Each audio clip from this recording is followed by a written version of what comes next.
अस्सलामुअलैकुम नाज़रीन, JN news HD के साथ मैं हूं नाइला भट्टी। नजर डालते हैं आज की अहम खबरों पर। कराची मलीर से नवाज सरगानी की रिपोर्ट के मुताबिक एंडिस एकेडमी पिपरी में लतीफ़ डे मनाया गया। प्रोग्राम के आगाज़ में मोहसिन जतोई ने अपने खूबसूरत आवाज़ में कुरान पाक की तलावत की। एंडिस एकेडमी पिपरी के इस लतीफ़ डे प्रोग्राम में नौजवान तालिब इल्म बशीर अहमद मुगैरी और एंडिस एकेडमी के साबिका स्टूडेंट साहिल अब्बास नोरेजू को गेस्ट के तौर पर प्रोग्राम में दावत दी गई।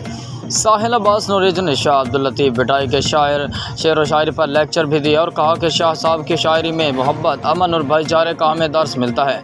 प्रोग्राम के गेस्ट स्पीकर और बानी सदा अब्बासी ने आने वाले तमाम मेहमान असलम वारियो, अफजल गाहू, मोहसिन जतोई, हमजा सरगानी, कामरान भिंड और अली अब्बास अब्बासी को सिंध की सोकड़ी अजरा का तोहफा पेश किया। और मीडिया से बात करते नौजवान स्टूडेंट्स ने कहा कि तालीमी इदारों में ऐसे इवेंट्स की सख्त ज़रूरत है जिससे शागिर्दों को अपने अजीम लीडर्स की शख्सियत पर रहनुमाई मिल सके।